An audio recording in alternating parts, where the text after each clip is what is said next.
Fala, galera! E aí? Segunda parte do nosso livro, né? Primeiras Histórias de Guimarães. Vamos continuar aqui na terceira margem do rio.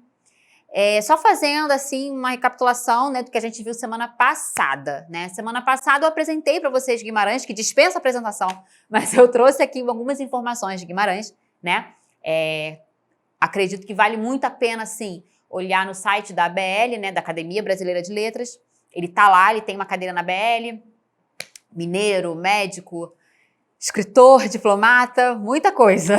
Ele é um dos principais, né, um dos mais importantes, na verdade, escritores do brasileiro do modernismo, né? Ele também faz parte da terceira fase do modernismo, né? Onde uma das principais características utilizadas por Guimarães é o regionalismo, né? E isso é apresentado nas obras dele, inclusive na terceira margem do rio. Trouxe para vocês também uma passada do que é coesão, né? A gente já está vendo coesão há muito tempo em sala de aula, mas só passando mesmo a informação, o que é coesão, né? Quando a gente fala em coesão, a gente lembra de estrutura, né? Então, é saber utilizar os conectivos, é ter uma ligação harmônica, né, entre as duas partes, as duas orações de um texto, né? Ter um texto claro, compreensivo, né? Isso tudo facilita a leitura de um texto, né? Utilizar os recursos, os principais recursos como, por exemplo, palavras de transição, né? Ter um sequenciamento lógico de ideias, né? Quando a gente fala em coesão, a gente tem que lembrar que é uma das ferramentas, uma das principais ferramentas, né, que garante pra gente uma coerência de um texto. E coerência é sentido, né? Então, coesão é uma das principais ferramentas que dão sentido ao texto, né? Por isso, saber usar os conectivos é importante, a sequência lógica de ideias também é importante, ter essa ligação harmônica é importante, né? Isso tudo dá uma fluidez ao texto, né? Aí, na semana passada, a gente viu aí os seis primeiros parágrafos de Guimarães, né? A gente viu aquele pai ali, aquela constituição de família, a gente viu o pai pedindo a criação do barco lá, da canoa, né? E essa canoa ficou pronta e foi para o rio, e esse filho que fica na margem do rio, e temos aí a família, né? Mãe, pai, 3 filhos, e desses 3 filhos só um fica na margem, né? Chega um momento em que os outros 2 filhos sequer são mencionados. É um conto muito pequeno, né, que a gente consegue ler em 1 hora, mas dentro dessa configuração toda, né, a gente trouxe aí um conselho, né, que veio os parentes dessa mulher, né, dessa mãe, para decidir o que vai se fazer com a fazenda, com aquele terreno, o que vai se fazer de comida, como esse homem vai comer lá nesse rio, né. A decisão dela, né, de vai ou fica, porque se for não volta mais não, hein.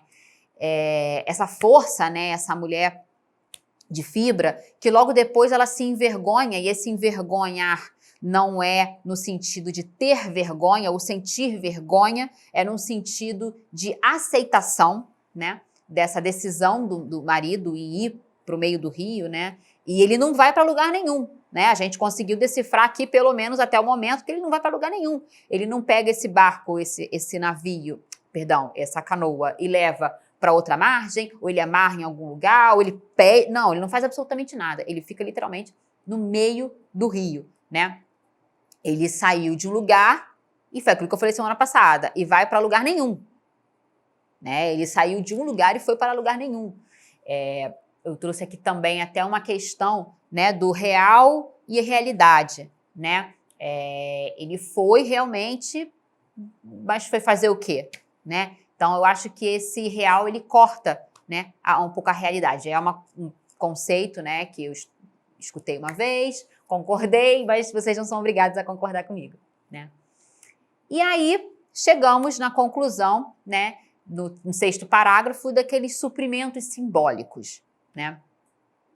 Enquanto tem um trecho que é assim, né? Enquanto que no alumiado delas se rezava, se chamava, né? Chamava por quem? Rezava para quem, né? Então aí tem uma questão, uma divindade, né? Um suprimento simbólico, né? De uma oração para Deus, né? Para que seja feita alguma coisa, né? Para que alguma providência seja tomada, né? E essa providência, ela meio que acontece no próximo parágrafo, né? No 7. No 7, acontece duas coisas muito interessantes, né? Não sei se vocês perceberam, né? Mas graças à coesão, né? É saber usar os conectivos, ter um texto coeso, né? É um texto claro.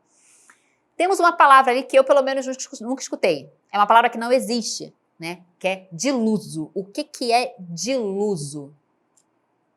Não tem, não existe, né? Tá avistado e diluso. Esse diluso, gente, eu trago aqui para vocês a minha interpretação, que é uma coisa diluída, né? Então ele tá avistado e diluído, calmo, tranquilo, né? Pelo menos foi a minha interpretação, né? E dentro desse 6º parágrafo, né, indo para o 7º, que a gente tem essa reza, que a gente tem esse momento, né? É falado ali em providências. Eu falei aqui em providências, né?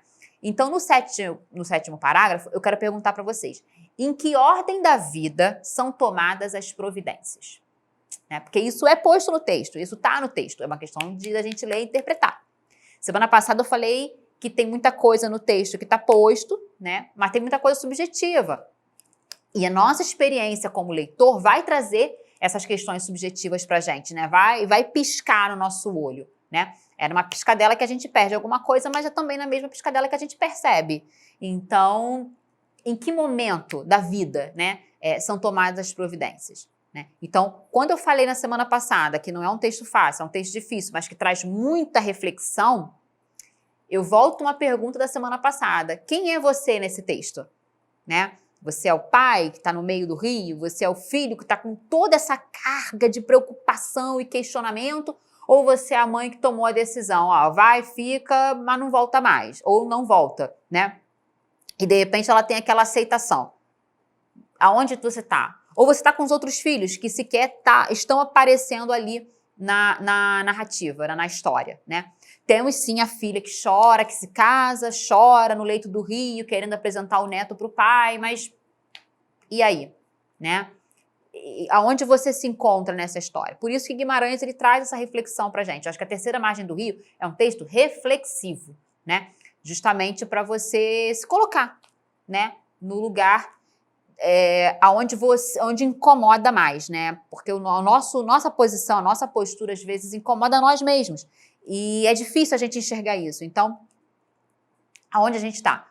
Né? Aonde a gente se encontra nesse texto? Né? Por isso a coesão, eu trago mais uma vez a ideia de coesão na vida, né? O ser humano gosta de ter uma estrutura, gosta de ter as coisas claras, compreendidas, né? Então, aonde está essa coesão, né? Nessa estrutura desse texto, né? E não estou falando do texto lido, estou falando do texto vivido, tá? A ordem da sua vida, tá? Dei aqui uma viajada? Não sei. Vamos para o 8º parágrafo. O conto se amplia, né? No oitavo parágrafo, o conto se amplia ali em torno dos acontecimentos, né? A gente é apresentado a soldados, fotógrafos, padres, mestre, né? Que vai ensinar as crianças, os jovens, né? E aí a gente tem esse momento, né? Mas eu trago um outro personagem aí que é o observador, né? Trago mais um, o leitor, que é você, né? Aonde você se enquadra aí nessa história, né? Eu acho importante. Eu estou sempre voltando nessa pergunta, porque eu acho ela de extrema importância, né? Então, a gente é apresentado aí, né? Os soldados, os fotógrafos, e nada muda. O pai continua no meio do rio e nada muda. A gente continua sem explicação do porquê que ele está ali, se é promessa, se ele ficou doido, se a família corta logo essa ideia doido, né? Não tem doido nenhum, mas o que ele está fazendo ali é promessa, pagamento de, sei lá, de alguma dívida, ou ele simplesmente desistiu de viver, o que é aquilo, né? E o tempo inteiro, isso está subjetivo também, mas o tempo inteiro, o narrador, em todos os parágrafos praticamente, do primeiro ao último, ele traz essa questão, né? O que o pai está fazendo ali? E isso não é falta de coesão, não é falta de coerência, não é nada disso. É uma questão que o filho traz, né? O que o pai está fazendo ali, né? Bom, avançando mais um pouquinho ainda no 8º parágrafo, tem uma parte que eles meio, depois, né, do padre, do fotógrafo, do mestre, eles meio que se acostumam, né? Entra uma fase nova no texto, entra uma fase de costume. E o que é se acostumar? É se habituar. Habituar vem da palavra habitat, né? O habitual vem da palavra habituar, que vem da palavra habitat, né? O que é esse habitat? Né? Esse habitat é a margem do rio bem coerente, né? Meio como que a margem do rio vai ser um habitat, né? O que é habitat? É onde você reside. Então, como que vai ser, né? Então, é algo a se questionar. Como que você se acostuma com algo que não é habitual, que não é costumeiro, algo que não é o seu habitat, né? Então, assim, para esse pai ter saído, porque os filhos, quem está na margem do rio se acostumou com ele lá. Mas e ele que está lá? Isso não é posto no texto. Mas quando você vê que a família está conformada, isso é uma questão a ser levantada. Porque se a família está conformada, você tem que se perguntar como que o personagem que está fazendo a ação está habituado, se ele se acostumou, se ele não se acostumou, se ele está habituado ou não, né? É o se habitar, né, dessa situação, né? No 9º parágrafo, tudo isso, gente, que eu estou trazendo para vocês, esses cortes picados, né, de parágrafo, é para vocês trabalharem a coesão, tá? A ideia é exatamente essa, que vocês peguem a coesão, a estrutura do que é a coesão e apliquem em cada parágrafo, separadamente, e depois apliquem no conto inteiro, é óbvio, tá? Esse 9º parágrafo, o que ele está falando para a gente, né? Ele ali vem um processo. Se a gente no 8º parágrafo teve uma aceitação, um momento de aceitação, né? De se acostumar, né? De ter aquela situação como hábito, né? Como que a gente vem no 9º parágrafo? No 9º parágrafo a gente já vem um processo de retomada da vida, né? É quando a família começa a retomar. A filha que casa, que tem filho, que, como eu falei, apresenta essa criança pro pai, né? O neto pro avô, e nada acontece. O avô continua no Rio. Essa filha que chora e todo mundo se abraça. Eu consigo, não sei vocês, mas quando eu leio uma obra literária, um livro qualquer, eu tento imaginar a cena na minha cabeça. E quando eu trago essa parte, né, em que os filhos, né, tá todo mundo ali, a família inteira tá naquela margem, e essa menina chora com o filho no braço, porque o pai parece que não se importou muito com aquilo, eu imagino a cena, né, de uma família, por mais que tenha aceitado aquele momento, uma família entristecida, vivendo um momento de luto versus melancolia, né? Mas o que é luto? Luto é você enfrentar a falta. Pelo menos, Freud fala sobre isso, né? O que é luto, o que é melancolia? Tem um texto dele que fala sobre isso. Também não vou entrar em detalhes, mas o que é luto? Só para a gente entender essa minha ideia, né? O que é luto? Luto é o enfrentamento, né? Você enfrentar a falta. O que é melancolia? É você não enfrentar a falta, tá? Então, quando a gente tem essa retomada, quando a gente tem essa menina na beira do rio, chorando, então, e a família se abraça, eu consigo visualizar essa cena, né? Essa luta do luto com a melancolia, né? A gente tem ali uma tentada, né, um processo de retomada de vida, de seguir a vida, mas é um processo extremamente difícil, né? Você tem ali as pessoas num momento muito difícil. Já indo avançando aí, né, no 11º parágrafo e avançando um pouquinho mais, a gente tem ali o tempo, né? A noção de tempo. O que o tempo faz com essa família? Qual foi o rumo que as pessoas tomaram, né? Qual foi o rumo que cada um tomou? Bom, a filha a gente já sabe que casou, teve filho e meteu o pé. O irmão também mete o pé. A mãe sai dali e vai viver com a filha em algum lugar. O que a gente tem caracterizado aí? A saída da família, né? A família que sai do interior e vai para a cidade. O que é isso? A gente não cansa de ver isso até em outras disciplinas. A gente vê isso em história, a gente vê isso em geografia, né? E aqui eu não vou aplicar nenhum conceito de interdisciplinariedade, mas a gente tem isso, né? Essa questão do interior com a cidade, né? A saída do interior com a cidade. E temos vários livros que falam disso. Vou falar um aqui agora que não tem nada a ver com Guimarães Rosa. Vidas Secas. É Vidas Secas? Vidas Secas. É um exemplo, né? Então, a gente tem essa questão muito apresentada o tempo inteiro em algumas obras, né? E essa de Guimarães, ela é muito bem colocada, né? Dessa forma, né? A família saindo, no Terceira Margem do Rio, a família saindo do interior e indo para a cidade, né? O conto, ele tenta ganhar, né, um sentido, né? Onde as pessoas, o entorno desse rapaz dizem para ele, né? Que tem um trecho que é assim, diziam que nosso pai fosse avisado que nem Noé, alguma coisa assim. Como se aquele homem que está no meio do rio fosse um avisado de Deus, como Noé foi para construir a barca.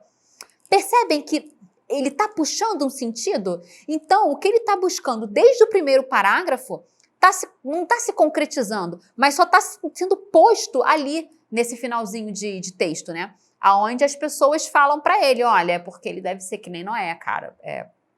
Foi avisado por Deus e está construindo um barco porque deve acontecer alguma coisa. A necessidade de um sentido na obra, em qualquer obra, é muito gritante, né? E a necessidade em sentido na Terceira Margem do Rio, ela é gritante porque ela não existe, né? Eu falei semana passada sobre isso, né?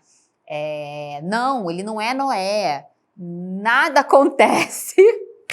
Nada acontece. Mas há uma necessidade, né? Há uma necessidade. E isso acontece não só na Terceira Margem do Rio, mas na nossa vida. Há uma necessidade da gente ter coesão e coerência nas coisas, nas pessoas e nos textos. Então, isso acontece por uma necessidade, tá? Avançando lá para o final, para os 3 últimos parágrafos, né? A gente tem ali o filho, um momento em que o filho faz aquela sugestão, né, maravilhosa para o pai. Né? Vamos trocar de lugar. Já foi, volta. Você já passou muito tempo aí, você não precisa disso, volta que eu fico no seu lugar. E pela primeira vez o pai atende. O pai olha para o filho, entende o que ele está falando e fala, não fala, né? Mas no texto é posto, beleza, vou aí, a gente troca de lugar. O pai acena e vai em direção ao filho. O que esse filho faz? Mete pé. Ele foge, né? E com essa fuga, ele diz que ficou doente, né, de remorso, né, por aquela questão, porque esse pai vai como um espectro para ele, né?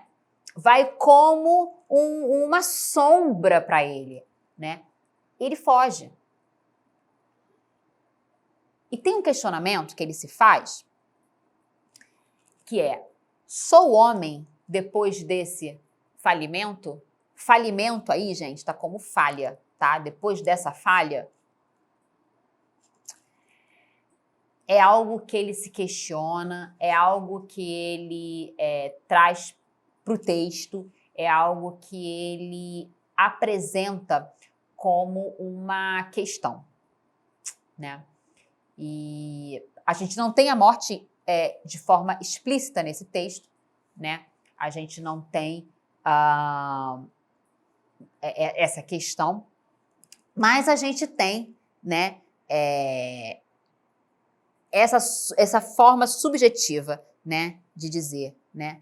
E ao dizer o indizível, nós estamos numa terceira ordem, numa terceira margem, né? A morte, ela não está em lugar nenhum. Então, aonde a gente está? Porque se não existe morte no texto, pelo menos eu enxergo dessa forma, né? Porque não está posto ali, não tá dito, né? Então, quando a gente diz o indizível, nós estamos nessa terceira margem, né? E eu achei de uma delicadeza isso, e essa ideia não é minha, eu, na verdade, estudei essa ideia, então, eu achei de uma delicadeza, né, trazer isso para vocês, porque eu acho que é exatamente isso, eu concordo com essa parte, né? A morte, ela não está em lugar nenhum no texto, então, ao dizer o indizível, nós estamos nessa terceira margem, né? É como se esse pai, fazendo aqui uma analogia agora, pegando um pouquinho da Grécia, ele é como se fosse Caronte, né? Carontes que se leva para lugar nenhum, né? O que Carontes faz, né? Carontes vai lá, pega a pessoa, recebe pagamento e leva até Hades. Mas e esse cara que não está levando ninguém no barco dele e não está indo para lugar nenhum? Então, eu associando ele a Caronte, né? Ele é Caronte que se leva para lugar nenhum. Fica aí também de reflexão, né? Um pouquinho de